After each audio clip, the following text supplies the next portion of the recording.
What's good, y'all, and welcome to my review for NXT Vengeance Day, man. Phenomenal show once again, man. And the main event between Ilya Dragunov and Trick Williams, man, easily a match of the year candidate, bro. Ending brilliant. Well, definitely predictable. I think we all knew that Mello was gonna betray and turn heel on Trick eventually. I think we all saw this coming since he originally won at Deadlock when he was looking at him. We all kind of knew this was gonna happen. It was more or less a question of when and how. So while this was predictable, the way they did it was very well done, bro. And I love that Shawn Michaels took a cue out of Triple H's handbook with doing the trademark thing to be like, oh, it's the end of the show, psych! Taking a page out of Triple H's book. But yeah, man. Fantastic show. So without further ado, man, let's just jump right into the actual show. So first up we had was the finals of the Dusty Cup Classic between Trick Mello Gang and Braun Breaker and Baron Corbin, or what was it called? Wolf Dogs, I think is what their tag team name was. Is what they're called by, which no, not bad.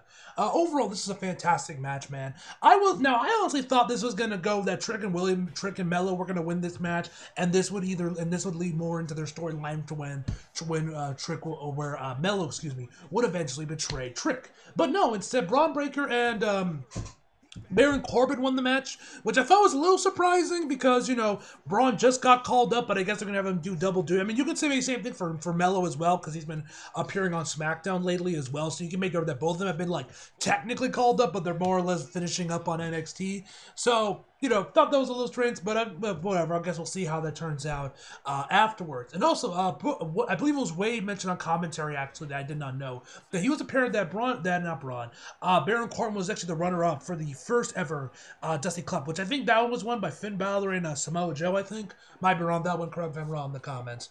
But so yeah, there's a fun fact. Also, for some reason, Wade Barrett was on commentary tonight and not Booker T.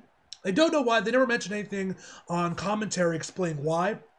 I don't know. I assume something maybe came up for Booker that he had to take care of, and he couldn't come to the show. I don't know if he said anything on Twitter. I haven't checked, but yeah. But Wade was awesome on commentary, man. He's an amazing commentator. He was great on NXT before Booker took over, and he was great to see him again. And this was fucking hilarious. Where you guys know that when Trick's making his entrance, you hear the crowd go like, "Whoa, that Trick! Yeah, whoa, that Trick!" That whole thing. You got Booker like, "Yeah, whoa, that Trick! Whoa, that Trick! I like it, whoa, that Trick!"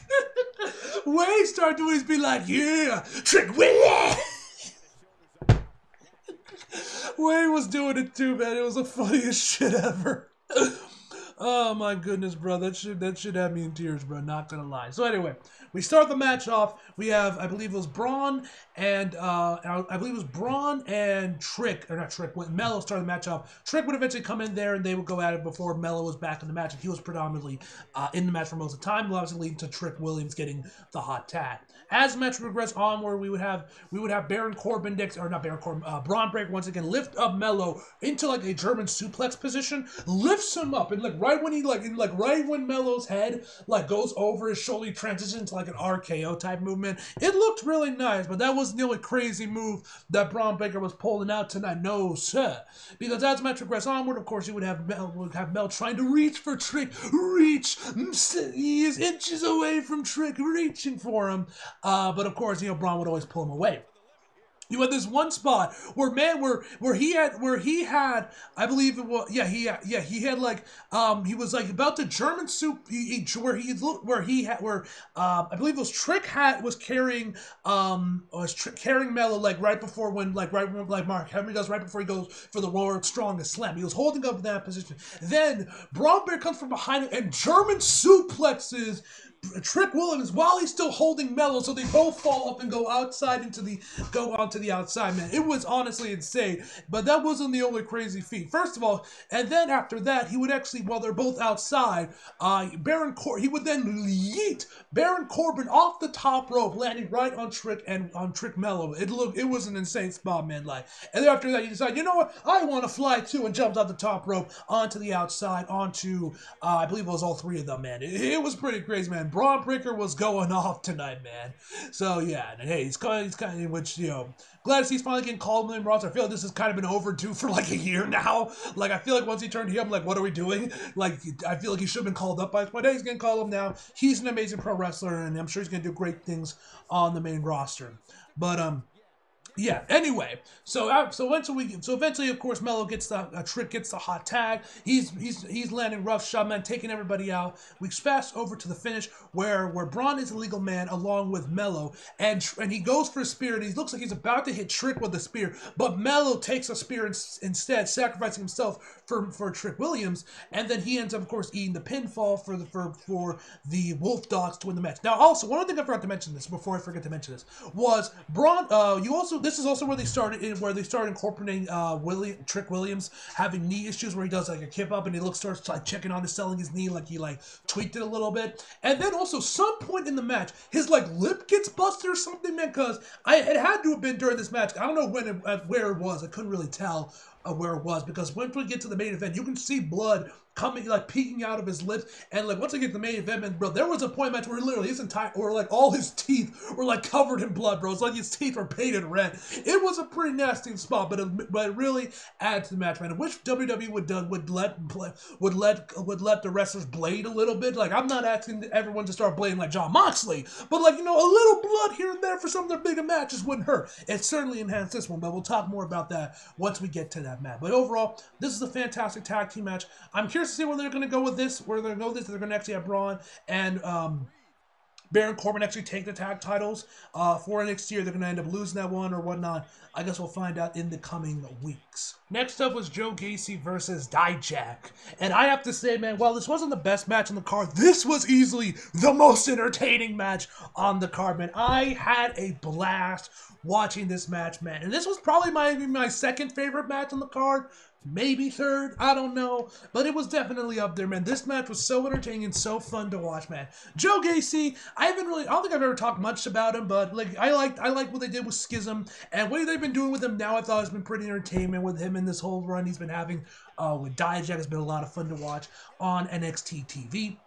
So, both men make their entrance, the match has begun, and of course Dijak starts off by pulling out his nightstick. Then Joe Gacy goes into his pocket, and then pulls out his nightstick. And then they just start wailing each other with their nightsticks, man. This shit was fucking awesome. Eventually, as the match would progress onward, they would go to the outside, and they would go to the outside. He would set up some chairs and start banging his head before he sends Dijak into the chair, before doing a cannonball on Dijak, who was on that seated position. Eventually, he then goes and sets up a table, grabs out a cart of like toy cars and like what looked to be army men, a bunch of random ass toys they just threw all over the table, man. When you guys know, you step on a Lego, bro, that shit fucking hurts. Like, damn. And so imagine putting all that on a table, bro. Oh, good God Almighty. And so eventually, as they get back inside the ring, Dijak goes for a move off the top rope, but Joe Gacy's able to push him off right face first into the table, man. Smashes the table up, and then we hear the oh so iconic "Holy shit! Holy shit! Holy shit!" chants, and they were not censored. Hallelujah, bro! I have hated this, and I'm pretty sure I've tweeted about it multiple times. I don't know if I ever mentioned it in any of the videos of the review since they started censoring it. But I was so fucking annoyed and pissed off when they started censoring the holy shit chants. Like, mind you, WWE's been the PG era since 2008. And they haven't censored the holy shit chant. They've let those things go for years. I don't know why. I think it was last year they started censoring them. Like, it would have been one thing if that was something they started doing during the PG era. But no, they kept them uncensored. And then they just like, oh no, we're gonna censor them now. Fuck you. You know, and now they're uncensored again. So I guess our bitching finally got to them. At least I'd like to hope that it did. Regardless of such, man. So it was good to hear the holy shit chants uncensored for once. For the first time in God knows how long. So eventually they get back into the ring. Dijak then puts a trash can onto onto Joe Gacy, and then just starts beating him with with chairs or whatnot. Or no, it was like with a bunch of elbow drops. He eventually Joe Gacy gets up, and then Jaide's running towards him. He just rams right into him with the trash can that sends him tumbling to the floor. And he tries to go for I think it was a jump, like a German suplex or some sort of back suplex off the top rope, but he ended up missing the trash can. But then Joe Gacy grabs duct tape and literally starts duct taping Dijak's eye, so he can't see shit. But somehow, someway, while man is basically blindfolded, blind as a bat, he somehow hits the feast your eyes onto Joe Gacy perfectly. I don't know how he did this, man. Like I said, the man was blindfolded. I don't know how he did this. Maybe I don't know how much of this move was done by Joe Gacy, how much of it was done by Dijak to make it look as good as it did, man, but it looked amazing. Of course, as he's blindfolded, he can't see shit and doesn't know where he is to pin him. And I think the crowd was chanting, you can't see him, or you can't see me. Something along those lines. I'm pretty sure it was the John Cena thing. So anyway, so after all that, though, he eventually gets the duct tape off of him, hits Feast Your Eyes again, and this time it wins him the match, man. This was an entertaining, Dijak, wins the match, man. This was a phenomenal match, man. Like I said, this was easily the most entertaining match on the card, man. Next up, we have the 6-man tag match between the family of Tony D, Stacks, and Adriana Rizzo versus Out the Mud. And okay, I will say this about Out the Mud. I am very indifferent about this tag team. I do not care about these guys. I don't find them particularly interesting. I don't find them particularly threatening. I am very indifferent to this tag team, man. I feel nothing towards them. I don't think I would straight up hate them, but I don't like them either. First of all, their entrance is ridiculous. Them coming in on these bikes, and they're just using their feet to move forward with their knockoff GTA graphic. You know what I'm saying, with the font and everything, man. And then you expect me to believe that fucking Reginald is this hard gangster from the hood, and I'm like, this is ridiculous. This is ridiculous. Maybe it was just them by themselves. They didn't have Reginald there, or Scripps, with there. It may would be, but I just do not buy this tag team at all, man. I do not buy them. I do not buy this trio. I do not buy this chick. I'm just not feeling. Maybe some of you guys are, and you guys fuck with them. And if you do, more power to you, bro. But I don't. Anyway. So we start the match up with Out the Mud making their entrance, and eventually, Tony D's entrance starts hitting, and they're like, okay, let's go. They come up from behind, attacking from behind, which I thought was a nice touch, man. You gotta love Tony D. Y'all know how much I love Tony D. Love Tony D. So after the sneak attack, the match eventually begins, and then they're out, and then we're off to the running. So they're this is an overall fine match. The match hotel was pretty good, but nothing really all that exciting. I wasn't really paying attention to them because, like I said, I do not care about Out the Mud. Anyway, so we got this one. There was this one cool spot where it's Tony D comes in there. He grabs one of the guys in there, and he does that handshake thing before he does those underhanded punches to the midsection while he got his neck between his arm and his armpit, ready in a DDT type position. Just goes Then another guy comes in, Stats grab him, and then the chick comes in there, and then fucking Adriana, whatever her name, or what was it? It was Adriana, right? Adriana comes in there, does the hand thing, and then and now all three of them are doing it, man. That was a cool visual, I have to say, man. That was a cool visual. So as the match progressed onward, you would have Reginald try and get in there. I'm like, bro, what the fuck you think you're gonna do? And then just get shocked by Tony D, which was pretty funny, man. You have this other spot where the chick comes in there and just slaps Tony D, and I'm like, woman, do you not see the man is in a wife beater? Meaning he not afraid to beat women. Of course, since this is a PG show, we can't have Tony D wilding out on women. No lie, bro. It would have been so funny if he just socked her right there and then be like, I'm in a wife beater. Or something like that, bro. I don't know, bro. I just think that would have been funny. Maybe that's just me, man. But anyway, you had Adrian come in there, take care of him. Eventually, Tony D would eventually win the match. I think it was him that gets the pinfall. Either way, the family won the match. Good match, a solid, entertaining match for what it was. But yeah, like I said, I do not particularly care for Out the Mud. But yeah. Next was the Women's Championship match between Lyra Valkyria and Roxy, which ended up being a triple threat with Lola Vice. This was a fantastic match. Probably my second favorite match on the card, or third. Like I said, it's kind of a toss-up between this match and the no DQ match between Joe Gacy and Dijak. But this was a fantastic match in its own right, man. First off, I gotta say, loved Roxy's gear, man. She came out with this red and black gear that looked very nice, but you guys know I love me some Roxanne Perez. She is very much a baddie in her own right, bro. And no lie, bro, when she did like that springboard off the top rope and got near front, that look she was giving, bro, as camera zoomed in her. Lord have mercy. Alright, there's your sipping quota for the night, ladies and gentlemen.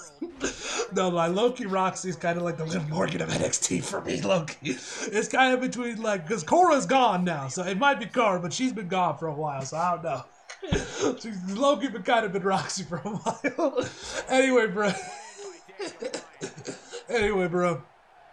Anyway, so, on to the actual match itself. We start the match out with both women feeling each other out for their parts, rest holds, submission holds, just feeling each other out. All of you are paying attention to the ring at this point. You could see early on the match, her like the ring mat is like her feathers sprinkled all around it, man, which I thought was kind of funny. The match would continue on from there, man. Eventually, like I said, Roxy would a springboard off the top rope for a near fall, and Roxy would eventually would start going on the offensive, and then eventually Lola Vice comes in there with the contract ready to cash it in, which this basically confirms what I've already kind of speculated and theorized, that the breakout tournament contract is literally just NXT's Money in the Bank. Like before, it was like, oh, I'll use this on us, we'll put this on an episode of NXT. But now they're allowed to like pick and choose the night and everything, man. I'm like, this is kind of just like the Money in the Bank for NXT. And then seeing her rush over there with the ref in hand with the contract, I'm like, yeah, this is literally just NXT Money in the Bank. That's literally what they've turned the breakout tournament into.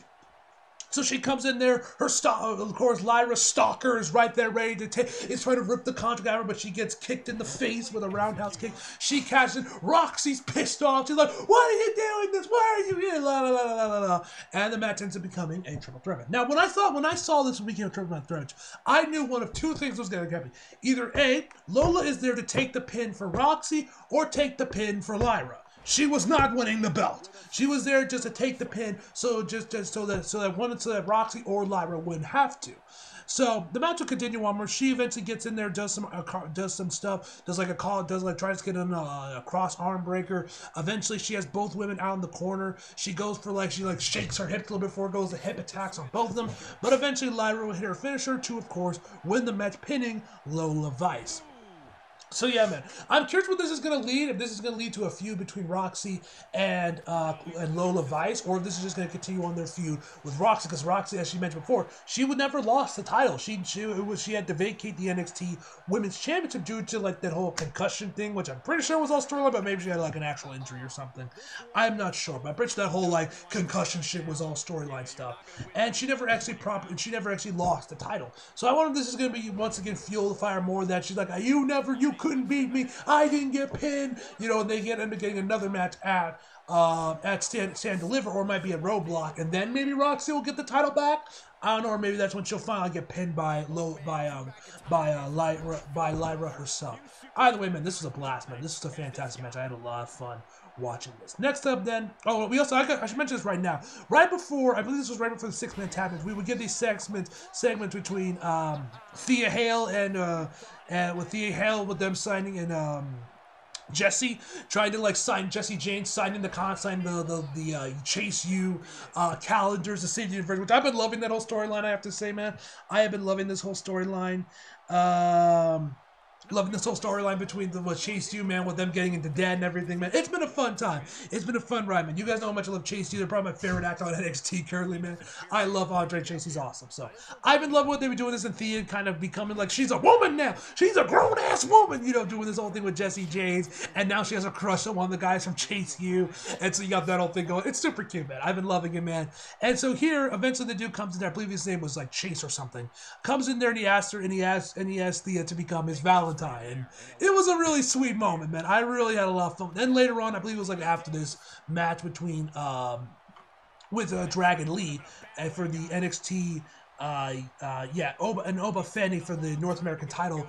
They would eventually have like fucking Lexus King come in. They'd be like, oh, come on, Thea, he ain't from you. Should be going with the real man. Blah blah blah blah blah. They're gonna have a match on NXT. I love these segments, man. I've been loving chasing you, and I'm super excited to see what they're gonna be doing with her, with Thea, and this guy for Val. I'm assuming this is gonna go for on Valentine's Day, whatever that NXT episode is, man.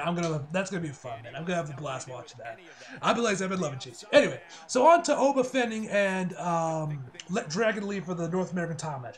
This was a glorified squash match, honestly. Like, bro, Dragon Lee got thrown around like a rag doll the entire match. Like, Dragon Lee got in some offense, in there, but man was throwing him 15 ways to Sunday, man. And I think he ended up winning the match like a pop-up power bomb, man. Pretty nasty stuff, man. Like, he was getting thrown around like a ragdoll in this match, man. And yeah, it was an entertaining match for what it was. I think it only went like 5-10 minutes, I think it was. But yeah, I saw a match for what it was. And then finally we had the main event, which you guys know I already mentioned. Trick Williams and Ilya Dragunov was a match of the year candidate, man. What a match this was. Easily Trick Williams' best match of his career up to this point, man. And just what a match. So, of course, which one thing I didn't even notice, man, this is something that JD tweeted out. Mello was actually wearing a jacket very similar to when Shawn Michaels to wear when he turned heel on, what was it, Marty Jannetty, I believe his name was, when they were part of, like, what was it, the Rockers or whatever their tag team was called. He was wearing very much a similar jacket to that, so, like, to be fair, it should have been obvious by that point, but, whatever. But I didn't notice that, so shout out to JD for that one. Anyway, so we get the match. It starts off fast and furious. Both these men are coming out. Like I said, you can already tell that there was that Trick Williams' lip was bleeding somehow. There was some blood peeking out from his lip. Don't know how that got out there. And then eventually, as the match progressed, like earlier match, then you had Ilya Dragunov's nose was bleeding as well. Like, I liked it, which I don't know how any of these men got injured to where they were bleeding, but like I said, it added a lot to the match. They would keep going at it fast and furious for most of the opening of the match, and then eventually Ilya Dragunov would have Mello up in a German suplex position, and then Mello is trying to break down. Like I said, you can see his teeth; they're like almost painted red from all the blood, man. It looked pretty nasty. Like I said, the blood actually definitely did enhance this match a lot. And like I said, I wish we would get more blood in WWE matches, but it is what it is. The handful of times we do get it, man, it's always a plus whenever we do get that in the regular WWE match. So this was nice to have. We had in this match. Anyway. Of course, Mello and Ilya Dragunov is talking shit to each other a couple times throughout the match, man. And where one part where Trick hits an enziguri onto Ilya Dragunov from like the apron to the outside, which definitely wasn't the prettiest one. It definitely was. I don't think he got his footing right or didn't get as much lift as he wanted to, man. It definitely wasn't the prettiest one I've seen, man. It definitely looked like it was almost botched, but they managed to get it out anyway, but it definitely wasn't the prettiest one. Anyway, so that happens, and eventually as they're progressing, we're onward. Mello is kind of like, he's like once again selling his injured knee that's been bugging him from the opening match. And then Ilya Dragunov and him and Mello are talking shit to each other, and then Mello goes to punch him, he does it, and pushes him right into Trick Mello in the biggest the biggest string of bad luck you will ever seen, or was it? He managed to hit him in the knee from behind as he's falling down, with Trick's like, oh my god, my knee, and then Mel's looking at him like all shocked and shit, like, oh my god, what have I done? So the match would continue going onward from there. I'm not doing this match justice at all. Eventually, they would get a really close near fall with Trick, and then of course, Mello gets on the top, and gets on the apron, screaming at the ref, "That was a 3! That was a 3!" And then Mello Trick runs into the ref, and Mello, which the ref is out there, he goes for a finisher again, hits it this time, but of course, there's no ref in the ring. They go up to 11 before the ref finally shows up there. Once again, another near fall, and just, oh my god, the near fall this match, man, were absolutely fantastic. There was a couple times where I thought Mello was out of it, where Trick was out of it, but he would still kick out, man. Just such an incredible match. Eventually, at this one point where Trick is on the ground, I keep saying Mello. Trick is on the ground, Ilya starts slapping his hand a little bit. Trick takes the bitch and slaps the bitch out of Ilya Dragunov, bro. I was like, god damn, he nailed him hard with that slap, man. It definitely looked stiff, man. Like, whoo. Like I said, he slapped the bitch out of him with that. that one. So they like that was probably, and then like one of the last spots before we get to the fight to the ending of the match, where they're both like at the opposite ends of the corner, man. Like you have Mello, or not Mello, I don't know why I keep saying Mello. Trick constantly like slapping his knees, screaming at him, while Ilya's doing his arm thing, going for the fucking torpedo thing he calls. I forget what's called, torpedo something.